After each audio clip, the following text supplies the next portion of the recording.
Good morning, America. For our viewers in the West, record heat, the massive car recall, and the catch you just have to see to believe. Deadly flooding, heavy rain hammering the east. New images showing adults carrying kids on their shoulders to escape the flooding at a Maryland school. This morning, the threat zone for more than 50 million Americans, and where we could see strong tornadoes. Ginger is tracking it all.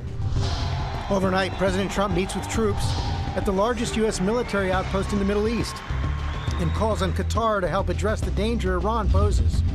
Health Secretary Robert F. Kennedy Jr. grilled on Capitol Hill on vaccines, his staff cuts, and why the nation's top health official said this. I don't think people should be taking advice, medical advice from me. A former Army National Guardsman arrested, accused of planning a deadly terror attack on his fellow soldiers.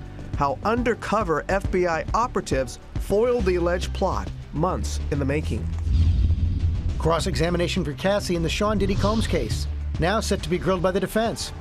After testifying she felt trapped in a life of physical and sexual abuse she could not escape because Combs had blackmail material.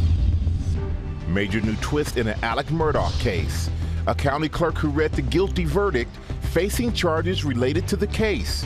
Could the convicted killer get a new trial? Massive recall. Why one major car company is recalling more than 270,000 SUVs. What you need to know before your morning commute. Chromebook challenge warning. How kids are sparking literal fires at school in a dangerous new TikTok trend, sending at least one teen to the hospital. Also, we have the latest on the possible strike that could paralyze one of the nation's largest transit systems. But we're going to begin with the deadly flooding. Heavy rains targeting parts of the east this morning. Ginger is here now with the latest, including video of dramatic rescues from that flooded school in Maryland, Ginger. Yeah, so it happens really fast. When you get nearly a half a foot of rain in about an hour, you're going to have flooding. This is the north branch of the Potomac River, right along the state line of West Virginia and Maryland in Westernport there. They'll be cleaning up today, as so many others are as well. This morning, flood-ravaged western Maryland, expecting the National Guard to help in the cleanup after almost a half foot of rain fell in 1 hour. Muddy floodwater inundating this firehouse. New images from the dramatic rescues, where 150 students and 50 teachers from several schools were put in boats and brought to safety. Look at the door. Adults putting kids on their shoulders to escape the flooding. Dustin Nash carrying his soon-to-be stepdaughter, Aria. At lunch, I looked at the window and it was starting to rain a little bit and flood. Until I got there, none of us knew that it was flooding as bad as it was. The parking lot was completely underwater. The dumpster was floating down through the parking lot. Some of the cars were starting to float, and it was starting to come up on the front doors. I was feeling scared.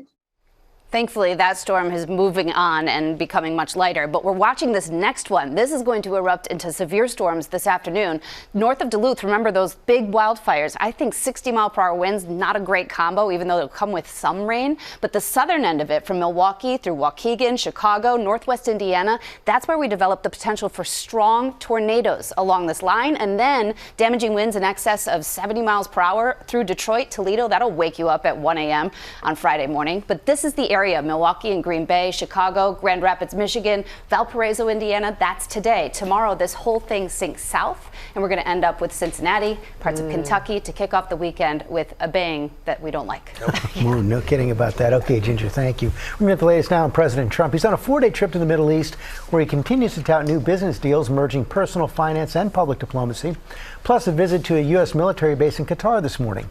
Chief White House correspondent Mary Bruce is traveling with the president. Good morning, Mary. George, good morning. Well, the president is now wrapping up the second leg of his Middle East trip. In a campaign-style speech just now here in Qatar, the president commending U.S. troops for their courage, sacrifice, and service. This morning, President Trump thanking U.S. service members at Udeid Air Base in Qatar. No visit in the Gulf would be complete without stopping to salute the people who keep America safe, strong, and free. It's the largest U.S. military outpost in the Middle East, a key hub strategically located close to Iran, able to thwart attacks from Iranian-backed Houthis in Yemen. The president this morning urging Iran to finalize a deal as nuclear talks continue. There's only one sentence, they can't have a nuclear weapon. And I think we're getting close to maybe doing a deal. The president wrapping up his visit to Qatar, a nation he once accused of funding terrorism. The nation of Qatar, unfortunately, has historically been a funder of terrorism at a very high level. Now the country rolling out the red carpet for him. Trump welcomed with elaborate performances, hundreds of camels, and an escort of Tesla Cybertrucks. Trump and the emir then signing a $96 billion deal for Qatar to buy up to 210 American-made jets from Boeing. What they didn't mention, the other way the emir wants to help the president, by gifting him a $400 million luxury jet known as a Flying Palace to use as Air Force One before it's transferred to Trump's presidential library. While the deal for the jet is not yet done, there are major questions about conflicts of interest, security, and how much it will cost American taxpayers to retrofit the jet to bring it up to American security standards, and whether the gift violates the Constitution's ban on gifts from foreign heads of state. The president now heads to his third and final stop in Abu Dhabi for an official state visit. The UAE, of course, another critical ally and another country with business ties to the Trump family. Michael. Yeah, a lot of ties there, Mary. Thank you so much. We're going to turn now to Health Secretary Robert F. Kennedy Jr. grilled on Capitol Hill over his stance on vaccines and cuts in staffing and spending at the nation's health programs that he oversees. Our senior political correspondent, Rachel Scott, is here in the studio with us with the details. Good morning, Rachel. Good morning to you, Michael. And these were contentious and striking statements from Robert F. Kennedy Jr. He's the nation's top health official, a vaccine skeptic, overseeing several agencies, but he says Americans should not take medical advice from him. In his first appearance on Capitol Hill since becoming HHS Secretary, Robert F. Kennedy Jr., the nation's top health official, says he doesn't think the American people should take medical advice from him. I don't want to seem like I'm being evasive. Yeah. But I don't think people should be taking medical advice from me. Kennedy grilled on whether parents should vaccinate their children against measles amid an alarming outbreak across 30 states. And are you actually still recommending people get the vaccine, or are you not? Senator, if I advised you to swim in a lake that I knew there to be alligators in, wouldn't you want me to tell you there were alligators in it? So are you recommending the measles vaccine or not? What I've said and what I said, it doesn't sound like you are. If that's, are you going to let me answer? Are you going to keep interrupting? Are you? Or are you not? Are you going to let me answer? I am not going to just tell people everything is safe and effective if I know that there's issues. I need to respect people's intelligence. I think you're answering the question. I think you're answering the reason the question. That's really dangerous for the American public and for families. But the evidence is clear. The measles vaccine is safe and highly effective. 3 people have died in the current outbreak, 2 of them children, all unvaccinated. The Republican chairman of the Health Committee, who was also a doctor, correcting Kennedy after the secretary incorrectly claimed most childhood vaccines have not undergone rigorous testing. So the only vaccine that has been tested in a full-blown placebo trial against an inert placebo was the COVID vaccine. The secretary made the statement that no vaccines except for COVID have been evaluated against placebo. For the record, that's not true. Rotavirus, measles, and HPV vaccines have been, and some vaccines are tested against previous versions. So just for the record, to set that straight. In another hearing, Kennedy pressed on if he would vaccinate his own children again. For measles, probably for measles. What I would say is my opinions about vaccines are irrelevant.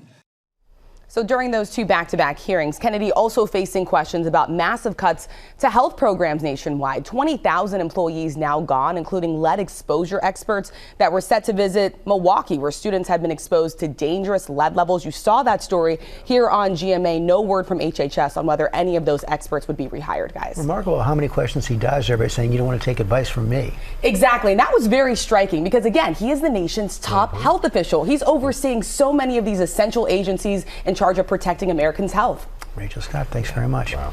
Now to the arrest of a former member of Michigan's National Guard accused of plotting an attack on a U.S. military facility inspired by ISIS. Chief Justice Correspondent Pierre Thomas has the story. Good morning, Pierre. George, good morning. The FBI claims the suspect had deadly intentions and actually came to that military facility this week trying to launch his alleged attack. This morning, 19-year-old former Army National Guardsman Amar Saeed is behind bars. accused of planning a deadly terror attack on his fellow soldiers at a major Army weapons facility. FBI agents surrounding Saeed Tuesday morning after they claim he launched a drone to conduct last-minute surveillance for an attack they say he believed was about to unfold at this base in the suburbs of Detroit, Michigan. The alleged plan, months in the making, a mass casualty attack in the name of ISIS involving Molotov cocktails, assault-style guns, and armor-piercing ammunition. Authorities say Saeed thought he was conducting the attack with 2 ISIS radicals, but they were actually undercover FBI operatives. The FBI claims that Saeed had used the drone to identify significant points for the attack, to kill as many victims as possible. In one exchange, one undercover agent said that the attack would be considered successful if 10 service members were killed, to which Saeed allegedly responded, "That's good, but you know, I'm hoping for a lot more." Authorities claim Saeed had a long-standing desire to engage in violent jihad and that he joined the Army for the training to know how they think and how they act. Robin? So alarming. All right. Pierre, thank you. Now, a looming transportation strike that would leave much of the nation's third largest transit system at a standstill. New Jersey transit engineers are threatening to walk off the job. Transportation correspondent Gio Benitez is in Newark, New Jersey with more. Good morning to you, Gio.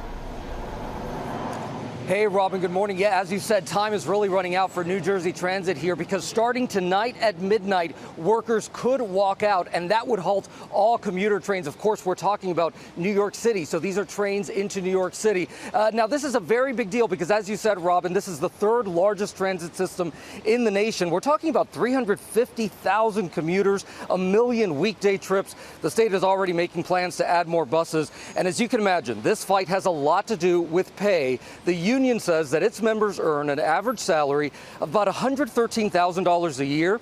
They want an average yearly salary of $170,000. New Jersey Transit says the average salary is actually $135,000 a year, with highest earners already making over $200,000. But if this walkout happens, this would actually be the first transit strike in the state in over 40 years. So we're talking about since the 1980s. The good news, though, the potential good news, is that our station here in New York, WABC, is reporting that these negotiations could resume later today, Michael. Well, hopefully they get settled, Gio, so a lot of people aren't inconvenienced. Thank you so much for that. We're going to turn now to the major recall from Ford, recalling more than 250,000 SUVs over potential braking issues. Chief Business Correspondent Rebecca Jarvis is here with the details. Good morning, Rebecca. Good morning, Michael. And if you own a relatively new Ford Expedition or Lincoln Navigator, then you do need to hear about this recall because it covers more than 220,000 Expeditions as well as 50,000 Navigators from model years 2022 to 2024. A potential installation defect could result in the loss of brake fluid, which could then lead to the brakes not working properly. Ford expects just 1% of the recalled vehicles to actually have the defect. Ford says it's not aware of any accidents or injuries from this potential problem, but the company does say it received 45 warranty claims for brake line leaks. Once the recall notices go out, you can take your SUV to the dealer for an inspection. Any repairs will be free of charge. And like all automakers, Ford says that President Trump's tariffs will cost the company to the tune of $1.5 billion this year. So the recall has another impact on the company's bottom line,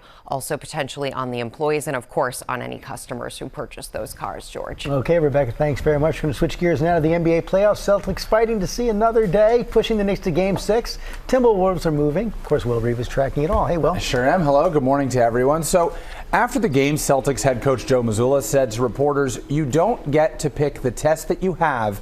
You pick how you respond to them." And presumably he said that to his team before the game, too, because the Celtics responded to the test of losing their biggest star, Jason Tatum, to a ruptured Achilles and being on the brink of elimination resoundingly. Boston coming out hot in front of their home crowd, the whole team chipping in. Jaylen Brown, who is a star himself, had 26 points. Derek White couldn't miss. He banged home 7 3-pointers. He had 34 points. And it was a block party hosted by Luke Cornett. He had 7 of them. The Knicks couldn't get to the rack. For much of the game, it was pretty even, but the Knicks faltered as it went on. Jalen Brunson fouling out early in the fourth quarter. That didn't help. So now the series returns to New York on Friday night for Game 6 at Madison Square Garden. Surely that'll be a subdued affair. The Knicks' loss didn't stop their fans from congregating near MSG in the rain to chant Knicks in 6. which does have a better ring to it than Wolves in 5, but Minnesota fans can chant that with authority anyway. The Timberwolves dispatching the Golden State Warriors in front of their home crowd. Former Nick Julius Randle scoring 29 points. Anthony Edwards had 22. Minnesota is into the Western Conference Finals for the second straight year, where they will face the winner of Nuggets Thunder. Game 6 of that series is on ESPN tonight. Not good basketball, man. Lots happening. I have a homework assignment for you. Okay. So the odds were 96% after the Knicks went up 3-1. What happens to the odds when it goes to 3-2? I will let you know as soon as I can. I'm on it. Thank you. Coming up, star witness Cassie Ventura back on the stand in the Sean Diddy Combs trial, set to face cross-examination after testifying about years of alleged abuse from the music mogul. Aaron Katursky standing by at the courthouse. And Eva Pilgrim is here with a new twist in the Alec Murdaugh case. Good morning, Eva. Hey, Michael. Alec Murdaugh is currently serving a double life sentence in South Carolina prison for the murder of his wife and son. Now the county clerk who read his guilty verdict in court is facing charges related to that trial. Could it reopen the case? I'll tell you what Murdaugh's lawyer is saying and more coming up. Robin. All right, Eva, thank you. And new at 7:30, the Igloo cooler recall expanding wildly just before Memorial Day. Coming up, you know her from Knives Out and No Time to Die. Well, this morning, Ana de Armas is here live in Times Square to talk about her new role. You don't want to miss that. We'll be right back. Everything you are, everything you've done has come to this. You gave him an aircraft carrier? Back here on GMA, it all comes down to this. Oh, I'd love to see Tom Cruise run. Mission Impossible, The Final Reckoning. The long-awaited entry in the franchise just premiered at the Cannes Film Festival. We're going to tell you what Tom Cruise said. That's coming up in pop. You were showing some Tom Cruise for him yesterday. It looks so good. Yes. Oh, thank you very much, George. That is very, you are very kind. You look just like him. Yeah, right. In the rain. You bested your best by 3 minutes. 3 minutes, yes. Great job. Well, having a coach like Ginger Z. Yeah, that helped. That didn't hurt. Didn't hurt. Well, actually, it did hurt. Right now, new at 7:30, the Supreme Court's going to hold a rare May session to hear oral arguments involving President Trump's executive order that would end birthright citizenship. This case could have massive implications. It involves the scope of U.S. citizenship in the 14th Amendment, which says all persons born in the United States are citizens. The justices will primarily be focused on the ability of the district courts to put up roadblocks to President Trump's agenda. Also in Istanbul, talks between Ukraine and Russia are underway this morning. Putin is a no-show, despite an invitation from Ukrainian President Zelensky, but there is a Russian delegation there. Also, there's a growing recall of Igloo coolers just before Memorial Day. Federal regulators have expanded the recall to include 130,000 90-quart rolling coolers manufactured before January 2024 over fears the towing handle could crush or amputate a user's fingers. More than 1 million coolers were recalled earlier this year. And news this morning about a major merger in a $2.4 billion deal. Dick's Sporting Goods is buying Foot Locker. Foot Locker will maintain its name and individual stores, George. It is a big deal. Yeah. Right now, we're going to turn to Sean Diddy Combs' trial. The prosecution's star witness, Cassie Ventura, due back on the stand this morning to face cross-examination after 2 days of testimony alleging years of abuse. Chief Investigative Correspondent Aaron Katursky is at the court. Good morning, Aaron. Good morning to you, George. And for those 2 days, Cassie Ventura told the jury here that Sean Combs' frequent beatings, humiliating threats, and incessant sexual demands left her drug addicted, psychologically damaged, and suicidal. Moments from now, his attorneys will try to paint a different picture. This morning, the cross-examination of the government star witness, Cassie Ventura, ex-girlfriend of Sean Combs. I would rather lose a lover than a lover loser. The jury heard her gripping and graphic account of their volatile and violent 11-year relationship. She said she felt trapped in a life of physical and sexual abuse she could not escape because he had blackmail material, derogatory, humiliating video of hundreds of encounters with male sex workers that Combs said would ruin her. Jurors saw still images from the sex videos, Ventura softly telling them, "That's me." Asked why she agreed to testify against Combs, Ventura responding, "I can't carry this anymore. I can't carry the shame, the guilt. I'm here to do the right thing." Until her testimony, it had been more than 6 years since Combs and Ventura were in the same room. One of the last times she saw him, she alleged he raped her in her apartment. "I just remember crying and saying no." After undergoing treatment for drug addiction and trauma, Ventura sued Combs, alleging a cycle of abuse, violence, and sex trafficking. They settled the next day, Ventura revealing for the first time the amount, $20 million. The jury saw evidence of violence on this 2016 hotel security camera footage. Ventura said she was trying to escape a freak-off when Combs chased her down, threw her to the ground, and stomped on her. Jurors saw a text message she sent him afterwards. "I have a black eye and a fat lip. You are sick for thinking it's okay to do what you have done." 2 days later, she and Combs appeared on the red carpet at the premiere of her movie, The Perfect Match. Not sure that you're my type, Charlie, but I like that about you. E! News asking her about her relationship with Combs. Was it love at first sight with your boyfriend? It was a long time ago. What makes you guys work? Well, I think what makes any relationship work, if it is working, is, just not talking about it too much and just keeping it close to your heart. Ventura said she wore quite a bit of makeup to cover the bruises, though she pointed out photos like this from the after party where traces are still visible. Ventura admitting she at times initiated violence, recalling punching Combs in the face after he called her a derogatory name. The beating she said she received in return was so bad, Combs forced her to remain in a hotel room for more than a week to heal. "You treat me like you're Ike Turner," Ventura once messaged him, comparing Combs to the abusive ex-husband of Tina Turner. Defense attorneys concede the relationship was toxic and violent, but say Ventura made a free choice to stay in it. So what we're going to see on Cassie's cross-examination is they are going to poke holes at the things that they believe show that she was under Sean's control and that she wasn't free to leave and that some of these things were not consensual. And so the defense is really looking for anything and everything that she has stated on the stand that can show that she was actually a willing participant, she was aware of the choices she was making, and that she was free to leave at any time. The defense insists that Cassie Ventura was not being sex trafficked. Now, her cross-examination is expected to last all day, probably into tomorrow, guys. But federal prosecutors told the judge she must be off the witness stand by the end of the day on Friday because she could go into labor at any moment. Guys? And we know you'll be there for all of it. And okay, thanks very much. All of you at home can see Aaron and legal experts examine the case against Sean Combs on Impact by Nightline. That's streaming now on Hulu and Hulu on Disney+. Michael? All right, George, now to a major development in the Alec Murdaugh saga. The former South Carolina county clerk has been charged with misconduct related to her role in Murdaugh's double murder trial. Our Eva Pilgrim is here with more on this story. Good morning again, Eva. Good morning again, Michael. She was a fixture in the courtroom through that lengthy 6-week double murder trial. Now that former clerk is facing multiple charges in 2 different counties, all tied to her behavior in this case. This morning, a major new twist in the Alec Murdaugh case. The county clerk who read off that guilty verdict when Murdaugh was convicted of murdering his wife and son. Guilty, guilty, guilty. Now facing her own charges.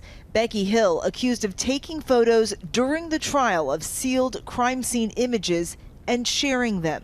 Do you understand the charges and penalty? Yes, Your Honor. Hill, who was praised for her work on the case. I call her Becky Booth, that's her nickname. Went on to write a book and participate in a Netflix docuseries after the trial. I had a feeling from our time together with the jury out at Moselle that it was not going to take our jury long to make the decision. But beyond allegedly sharing sensitive evidence, she's also accused of lying to a judge about it, potential perjury, when questioned during a hearing for Murdaugh's appeal. I do. Murdaugh's team hopeful these new charges help their case. I think bodes well for our appeal because the state believes that they can prove beyond a reasonable doubt she lied in the proceeding before Judge Toll. If she lied about that, the question would be, what else did she lie about?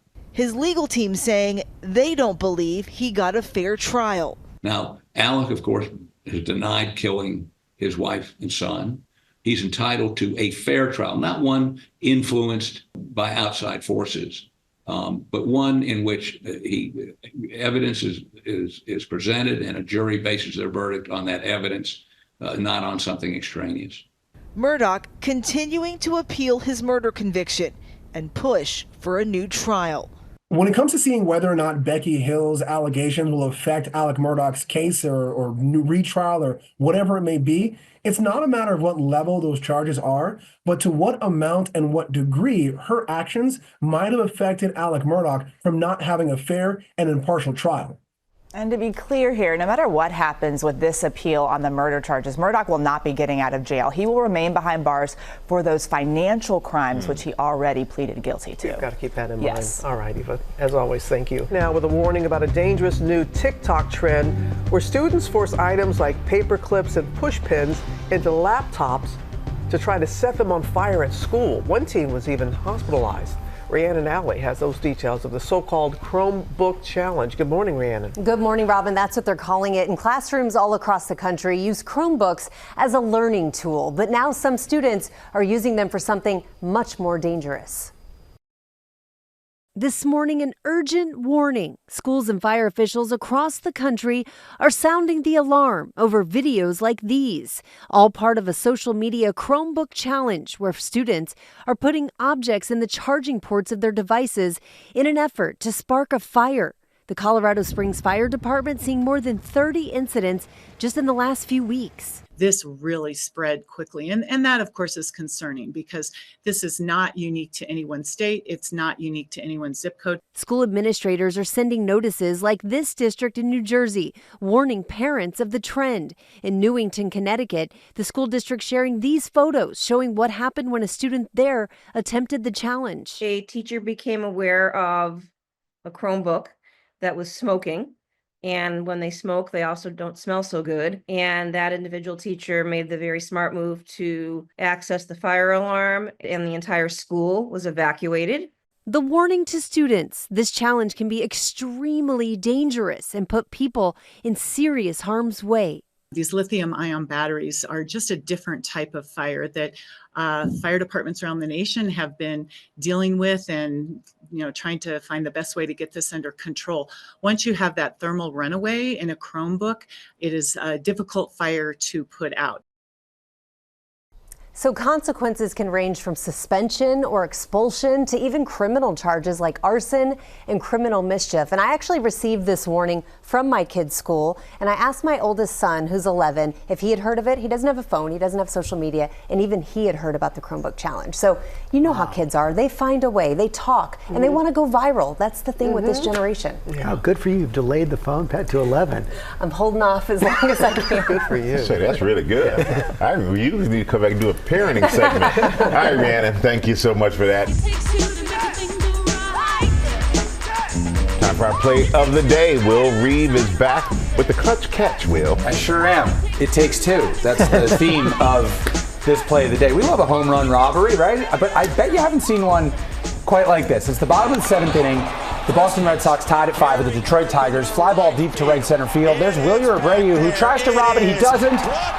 But it takes two. The catch pops out of his glove and straight to the center fielder, Ceddanne Rafaela. He hangs on for the circus catch. Look at this. More like Cirque du Soleil with the tandem work there. Hey, look how excited everybody is. Tip drill Exactly. Hey, Michael, that is why you run to support every play in the outfield. You never know what's going to happen. Yep. But the Tigers would end up winning on a walk-off. The Tigers are the best team in baseball right now. They have the best record. Yeah. The Tigers and the Lions. Detroit is on fire. Yeah, Detroit is on fire. That's good. All right, Will. There you go. Going to be back with Pop News? Sure am. Can't wait. Right. Also coming up, Ana de Armas is going to be here. Talk about her new flick and a whole lot more. So come on back to GMA on this Thankful Thursday. Happy Friday Eve. Good morning, America. It's 8 a.m. Deadly flooding, heavy rain hammering the east. New images showing adults carrying kids on their shoulders to escape the flooding at a Maryland school. This morning, the threat zone for more than 50 million Americans and where we could see strong tornadoes. Ginger is tracking it all. Bombshell claim. What it ends with us, director Justin Baldoni's lawyers claim Blake Lively's attorney demanded of Taylor Swift. Drowning in debt. How one woman wiped out her $20,000 credit card balance. She's sharing the biggest lesson she learned to be debt-free. It is WNBA Eve, and the new season tips off tomorrow. 2024 was so exciting. New York Liberty winning it all. Coming up, we got Liberty owner Clara Wu's side. She's going to tell us what it meant to win the championship and what we can look forward to this season. Also ahead, what the CEO of Walmart just said about prices going up.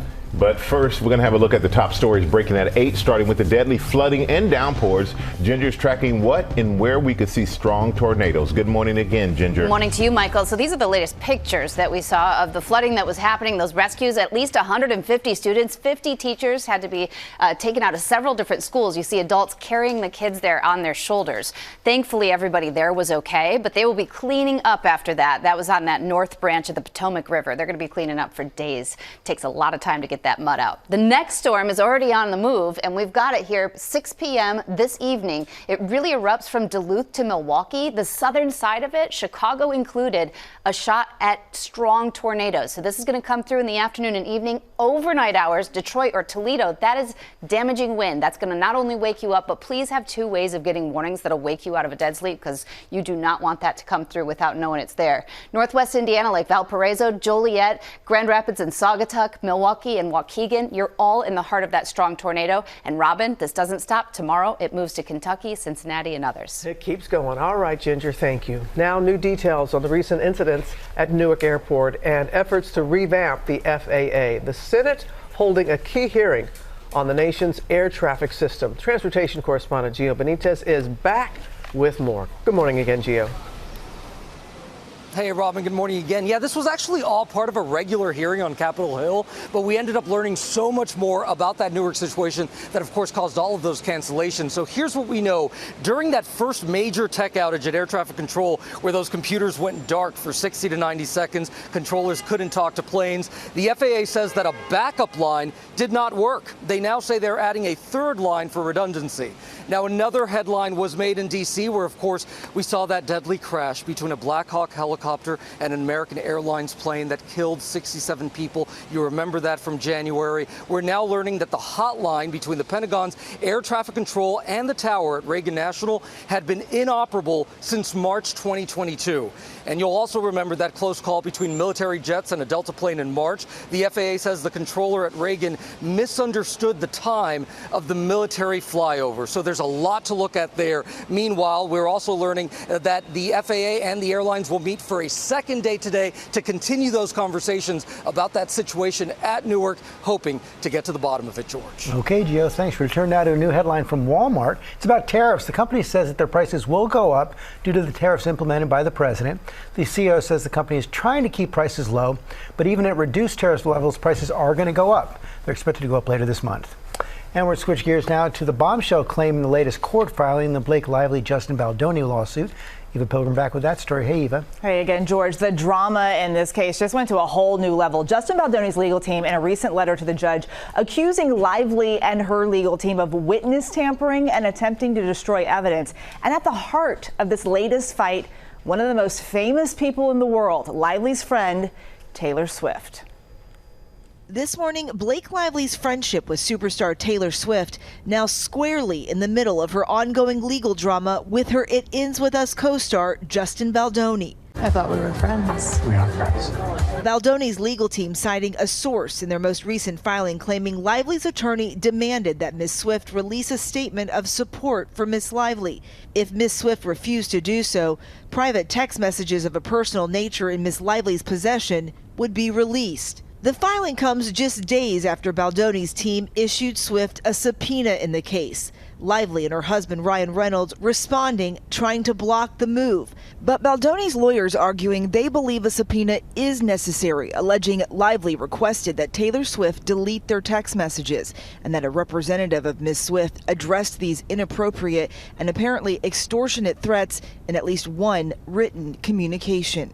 Lively's team firing back, telling ABC News this is categorically false, filing a response overnight denying the allegations and asking the court to strike the new documents as unnecessary, improper, and abusive.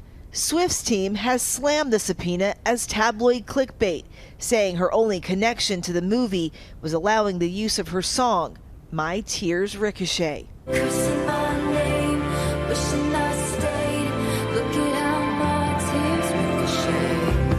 And this subpoena for Taylor Swift is a document subpoena. So Baldoni's legal team is looking for messages and emails between her and lively. George. Okay, Eva, thanks very much. Coming up on our GMA morning menu, how one woman dug herself out of $20,000 in debt, her lesson for staying debt-free. Also ahead, what happened at the global debut of the new Mission Impossible movie and how Tom Cruise responded. Will's going to tell you in Pop News. Plus, Ana de Armas is here telling us about the new John Wick spinoff, Ballerina. There she is. And Tori is back with our beauty bonanza. Hey, Tori.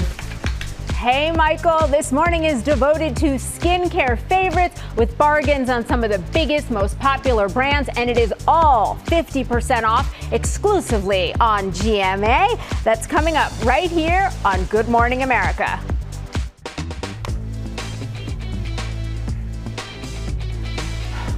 Will jogged upstairs to make it in time for Pop News. Sure did. Welcome. Da-da-da. That's where we begin this morning. Tom Cruise gearing up for a final reckoning, the latest and last installment in the Mission Impossible franchise. Making its global debut at the Cannes Film Festival in France last night. The whole cast was there to celebrate. And guys, standing ovations at these film festivals are like a whole thing. Reporters often time them out and share the results. Well, the results are in 6-minute standing O for Mission Impossible, The Final Reckoning. Cruise calling it the culmination of 3 decades of work. And he really does work. He does all his own stunts, as has been documented. Director Christopher McQuarrie saying he was planning to quit the entertainment business until he met Cruise one fateful day, who he says restored his faith in making movies. Good call there, Mr. McQuarrie. People who have seen Final Reckoning seem to love it. One calling it the action movie of the summer, another person online calling it pure cinema, another saying it delivers the most emotionally rewarding payoff of any action franchise. Wow. Looking forward to that. And if you want to see it, you can see it next Friday. It's when it hits theaters. That's Mission Impossible Final Reckoning. Prior to that, though, you want to watch GMA because Angela Bassett is one of the stars of the film, and she will be here with us live in Times Square. That's Monday morning. Right, yeah. Very excited for that. We're going to move on from movies to some popular news, thanks to Ariana Grande and Cynthia Erivo. The stars of Wicked have revealed the first official poster for the second movie in the franchise, called Wicked for Good. The duo also going on Instagram addressing all the comments online asking about the trailer for part 2. Check this out. We know you've been waiting for this, and it's finally coming.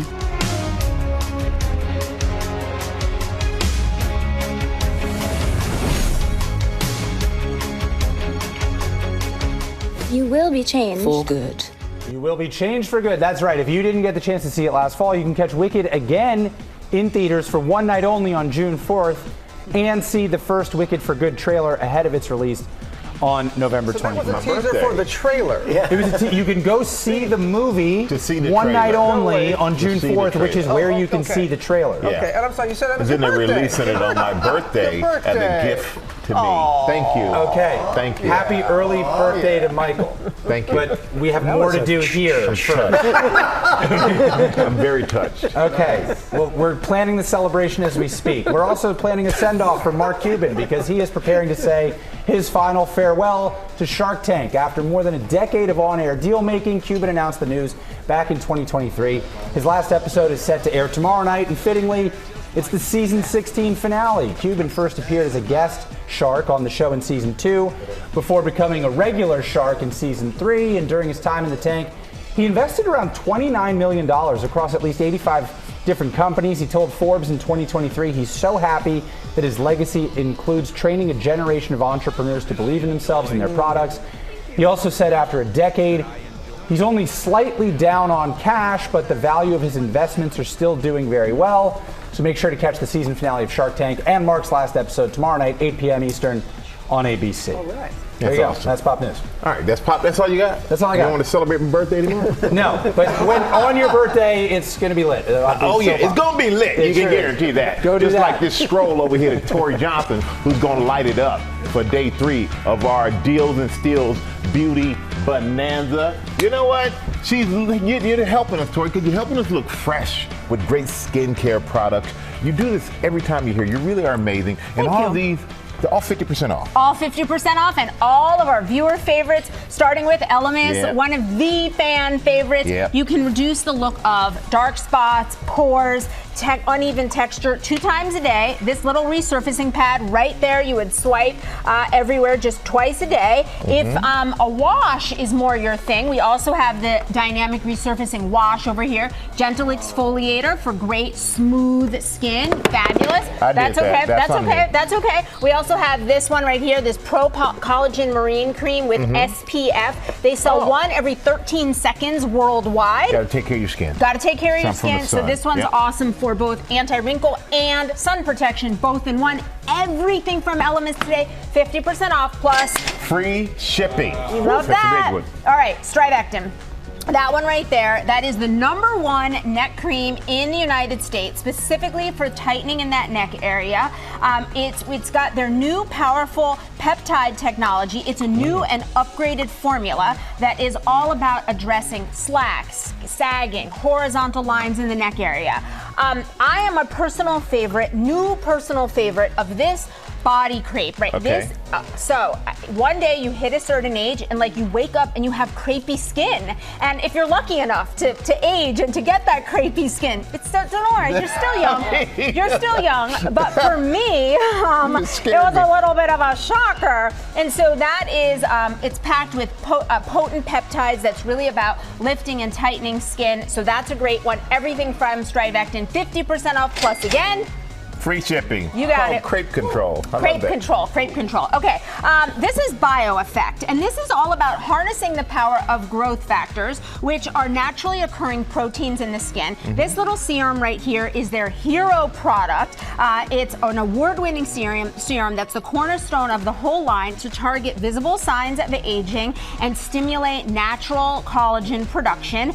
Pure, clean ingredients on this line. This is a viewer favorite. Today, 50% off plus free shipping and great packaging on really beautiful packaging. All right, Dr. Brandt. I love letting skincare work while I'm sleeping, and one of their newest innovations right here allows me to do that. So first, it's a really cool color. It is their Glow Overnight Retinol Oil. You only need a little bit, and it works with dullness, fine lines, wrinkles. You wake up to brighten skin. So any kind of overnight treatment is just a great one because it just kind of does it for you. We also have all 3 of their most iconic collections. Needles No More, Dare to Age, and Bright This Way. All 50% off from Dr. Brandt today, plus free shipping. You got it. That's right. All right, this is a Lily favorite. This is Perricone MD. Their Cold Plasma Plus collection is really like the holy grail for so many of our viewers. That one right there that you are holding, that is their advanced eye cream, and it is awesome for really dramatically improving those dark circles, puffiness under the eye area. But they've got a product for everything from arms to lips. They've got you covered with Cold Plasma, all 50% off and free shipping. And then finally, Mario Badescu. I love this line because it's all about efficacious formulas at really accessible prices. One of their fan favorites, this little bottle right here, it's their drying lotion for blemishes overnight, gets rid of them. And then I also love that they have these little kits that kind of take the guesswork out of skincare for you. They've thought of all of it, all 50% off. Yeah, I've used this a long time. All right, Corey, you did it again. As always, you're fantastic. And you know, we partner with these companies on these deals. You can get them on our website, goodmorningamerica.com. And Tori will be back tomorrow for the final day, saying so, of our beauty bonanza. It's a good one? All right, give that. Okay. 28 years in the making. The New York Liberty are WNBA champions. And the place goes wild. Look at Sabrina. WNBA fans have been waiting a mere 207 days for the new season to tip off. And now we're just one day away. And I'm here now with the owner of the reigning WNBA champions, the New York Liberty, Clara Wu Tsai. Welcome. Good to see you again. It's great to be here. I was there courtside with Spike as this all happened. And it was just, the place just erupted. And you also said the first in franchise history. And you also said what was memorable to you is what happened after the game, the parade and all that. Why so? Well, first of all, it was, the moment of the win was so overwhelming, and first this incredible sense of relief, and then flooded with joy. But what really was special was the parade. Yeah. And I have to say it was incredible and really emotional, not only for me and my family, but I think also for the legends and the players and the fans. And, New York really showed up for this team, and the streets were packed, and the atmosphere was electric, and fans were showing up in decked out in gear, Liberty gear from all the different eras, right, and waving rally towels and holding homemade signs, and it was really wonderful. Each of our big three, it's Jonquil Jones and Brianna Stewart and Sabrina Ionescu, they each had their own float, and just seeing them celebrated like rock stars and just interacting with their fans and soaking in the moment. It's a day, I'll never forget. No, nor should you, nor should you. And now we have the new season upon us, and there's been a lot of change. Yeah. A lot of change in the off season, and you said because of that, with the players and the coaches and all that, that this could be the best year yet in the WNBA. You believe that? Yeah, well, I think the entire league took a big step forward this off season. Well, first of all, we have a new expansion team in the Golden State Valkyries, and they'll play for the first time, their first season this year. And there were a record number of head coaching changes and a few front office shakeups as well. And it just means there's a lot of new talent coming in from the NBA, new coaching talent from the NBA and also college. And basically there will be a lot more sophistication, in the strategy and tactics. And there was a lot of movement in free agency. You just talked about the player movement. You had it too. Yes, but what it means though is every team got better this year, and so every night that there's a game, it'll be a competitive game. And of course, the New York Liberty, we got better as well. Our big three, JJ, Stewie, and Sabrina, are back, and we're losing Courtney Vandersloot this year.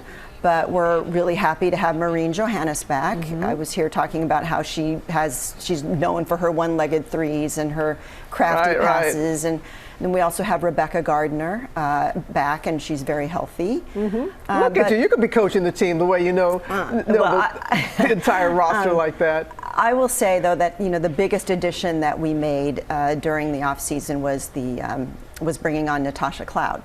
That was huge. That was huge indeed. Yeah. You talk about the big three. You all looked great.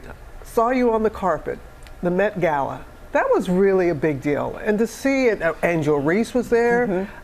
These cultural moments that we're now seeing WNBA players. You think that's important?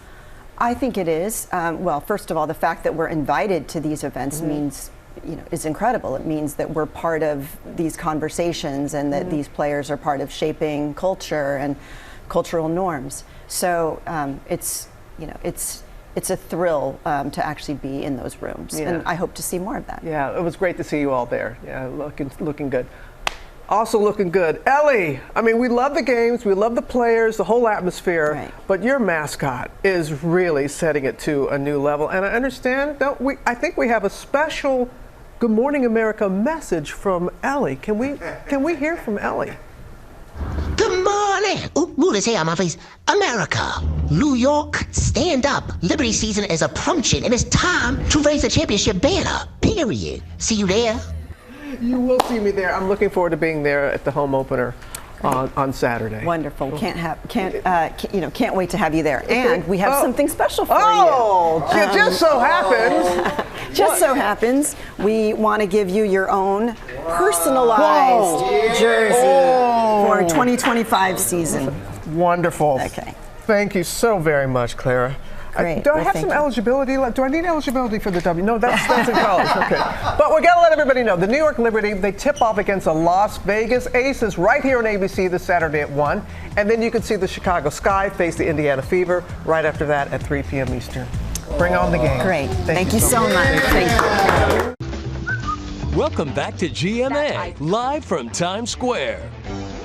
All right, everyone, gird your loins. Did someone eat an onion bagel?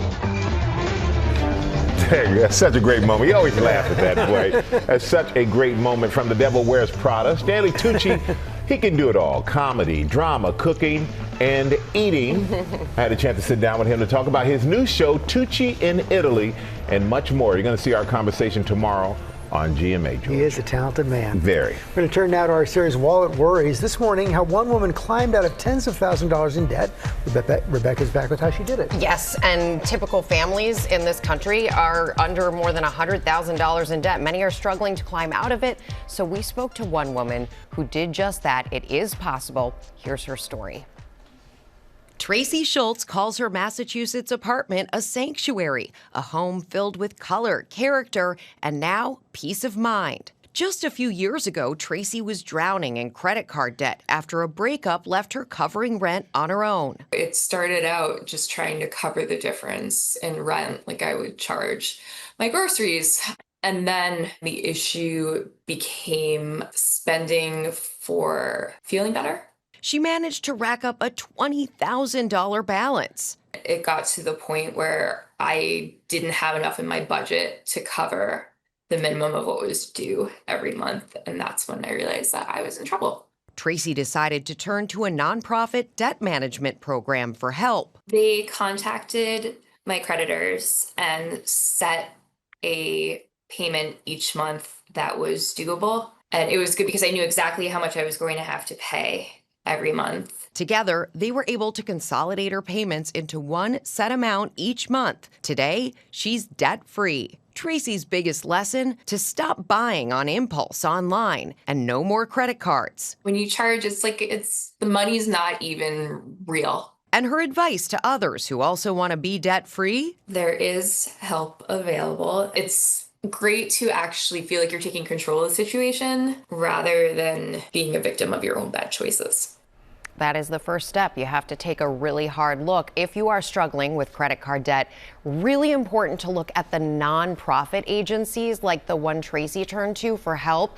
They often will not cost you anything to work with you, and they work directly with creditors to reduce interest rates and create a manageable payment plan. The key is to avoid high-fee debt settlement companies. They promise quick fixes, and instead you look for those nonprofits. They're certified by the National Foundation for Credit Counseling. Guys, there's so much activity, so much advertising around this. Pay off your debt quickly. So look for the nonprofits. Remember, it might ding your credit score initially, but over time, if you make those payments and stick to the plan, your credit score should come up again, so you can do a purchase like a home or a car or a bigger purchase like that if you've got your act together. Right. Got to be methodical with it. Yep. So excited to be back now on GMA with the Golden Globe and Oscar-nominated actress for movies like Knives Out, No Time to Die, and Blonde. And now Ana de Armas is taking the reins of the popular John Wick franchise in her movie Ballerina. Ana, thank you so much for joining us. So happy to have you here. Okay, so big fan of John Wick franchise. Me too. Well, tell us about this movie and how it fits within that. You know, first of all, yes, I was a big fan of the John Wick franchise. I loved what Chad and Keanu had done with all the movies, and you know, this one is really cool because we're seeing a side of, you know, this world that we haven't seen before from Eve's point of view, and it's really cool. We get to see like the Roscoe Roma, what the rules are, what the consequences are if you don't follow those rules. We have new characters coming in, and my character Eve is awesome. It was really fun to play her, and yeah. And it's never a lack of action in these films. No, never a break. Never a break. We're going to take a look at a clip. We're going to take a break for that. Let's check it out.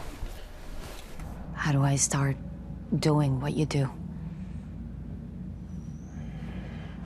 Looks like you already have. That door will lock sooner than you think.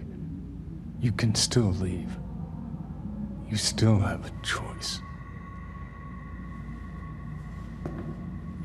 Why didn't you leave?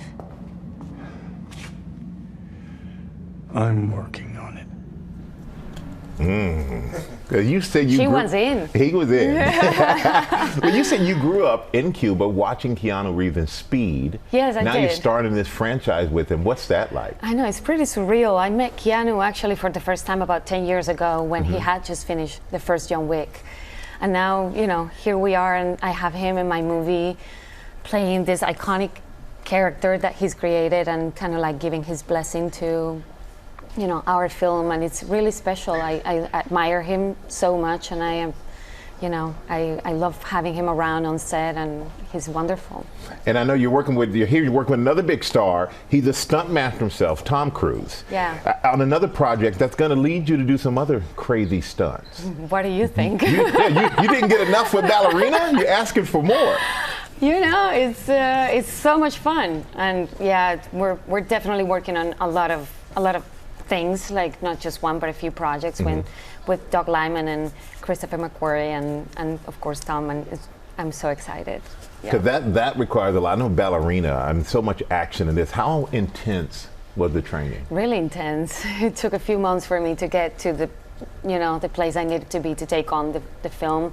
There was a lot of combat training and weapons training, and because she uses a lot in the movie throughout the film, even a flamethrower. So I had to really be prepared for whatever they would just throw at me, and it was a lot of fun. It's hard work, but it's so empowering and so cool when you feel like you're, just getting better. Yeah, you get it. Yeah. And it's not CGI. Like, you're really using a flamethrower. Yes, it was all practical, and it's really, it was kind of scary at times, but, because fire is a big thing, but it was so spectacular to do that, and it was so cool and badass, and the whole crew was amazing, and it looks beautiful on screen.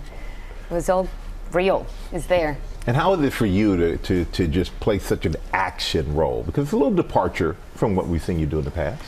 Well, it is just another level. I got a little taste of it when I did, Bond, which was a lot of fun, and I got an idea of what it was going to be. But this is, like I said, a lot more. But it is just very. I love these films. I love going to the movies and seeing films like that. This is so fun. Just get your popcorn and be with people around you and. Enjoy the ride, and this is a movie to see in the cinemas. Well, I can't think of anybody be better Ballerina than you. Thank you. I'm so excited to see it. Thank you, Anna. Thank you so much for being here. And Ballerina, thank you for having me. Of course, anytime. Ballerina's in theaters June 6th. Make sure you check it out. Now let's go to Ginger. Hey, Ginger. Thanks, Michael. Now to a look at the new docuseries, Not Her First Rodeo, about fearless women bull riders risking life and limb to win, 8 seconds at a time. I knew that I had a purpose to ride bulls. I started an organization called the Elite Lady Bull Riders to give women a space in bull riding. You want to be a pro rider. It's risky, but I can't stop. Cowboy life is not easy. I don't know what I would do without you. The finals are coming. Everyone's got a shot. Let's do this.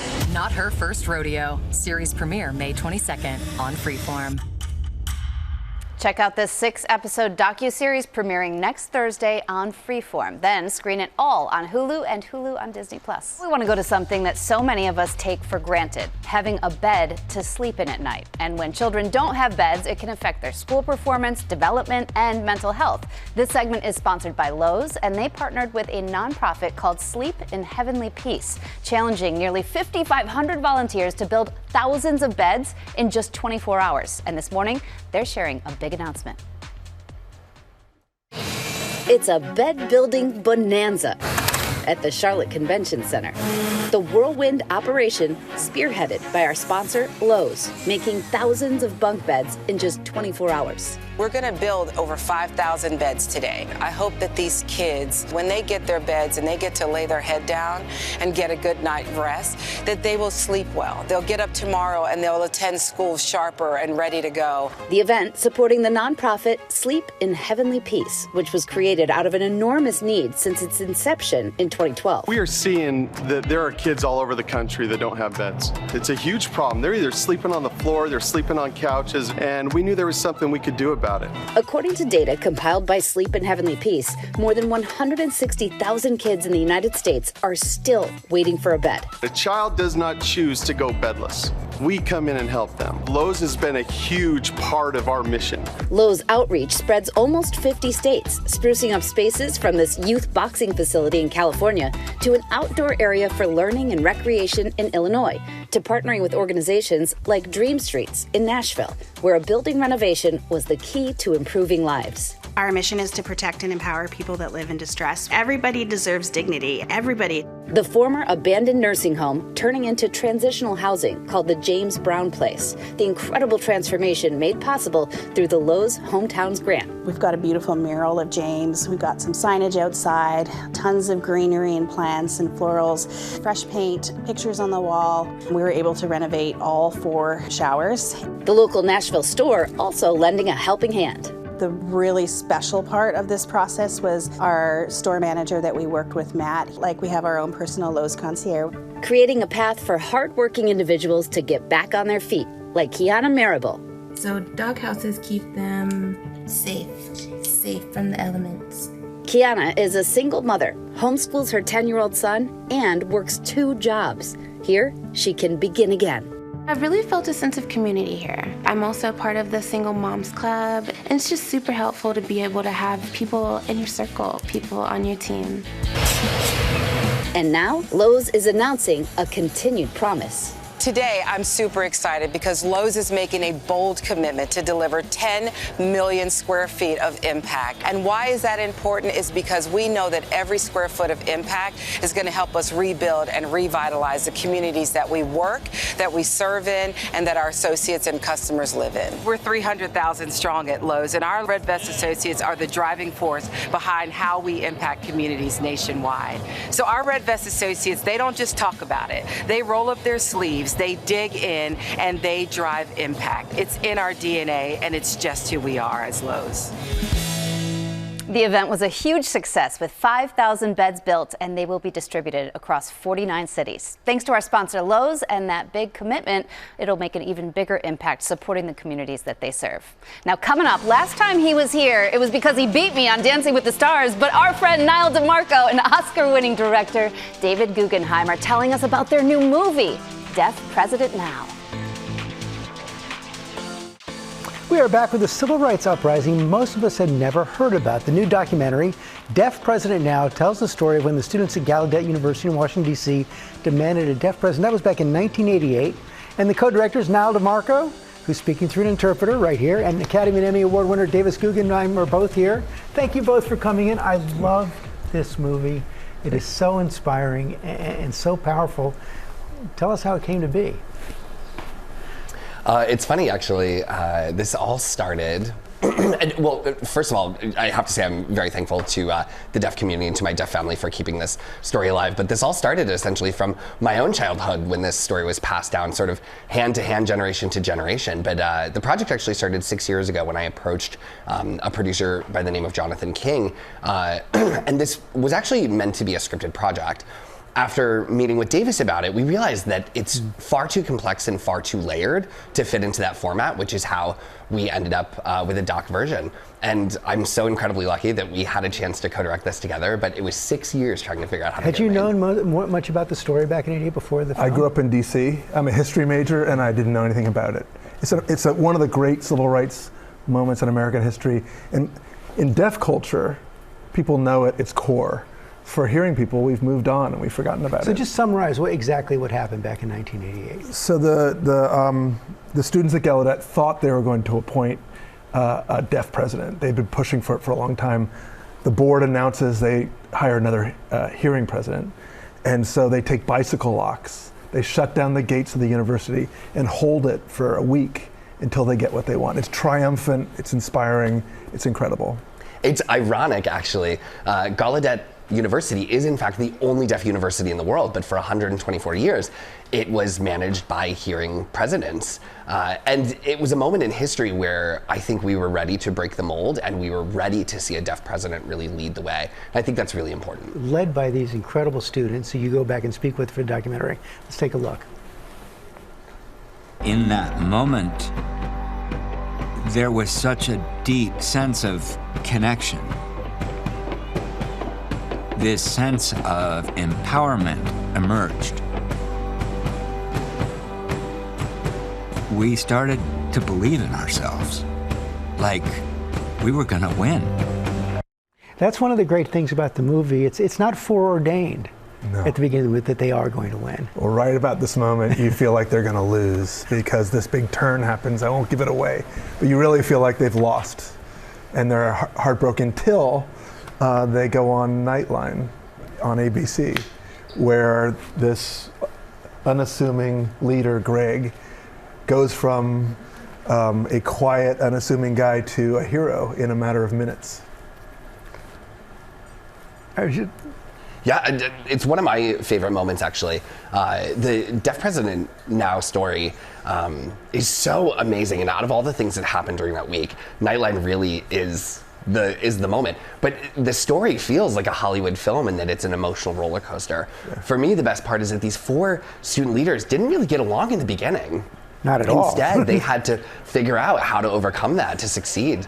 And I think it's a really beautiful story and very reflective of what we're seeing today in terms of the protests that are happening around the world. I think if we view collective action as paramount and that we can overcome, we really can achieve. It's a thriller, though. I mean, that moment on Nightline comes with about half hour left in the movie, and you don't think of an interview as kind of this thrilling, tense moment, but Greg comes through with like the ultimate buzzer beater. A Nightline. Yeah, it comes out of nowhere and it's inspiring. People watch this movie and they say, I need this movie right now, because these 20-year-olds see this problem, they come together against all odds and they win. What do you hope the deaf community takes away from this movie? My hope really would be to re-inspire and reinvigorate our community. I think with the current political landscape, it leaves a lot to question, certainly with the status of deaf schools, and we want to keep our culture and our community alive. So I would hope that this film really would serve as a reminder of not just how far we've come in terms of getting our rights, but also that the fight, in fact, is never really over. It certainly did it for me. Congratulations to you both. Thanks, George. Thanks for coming in. Deaf President Now drops tomorrow on Apple TV+. All right, Bill Belichick tomorrow. Thank you for watching today. Have a great day. We'll see you tomorrow, everybody. See you then.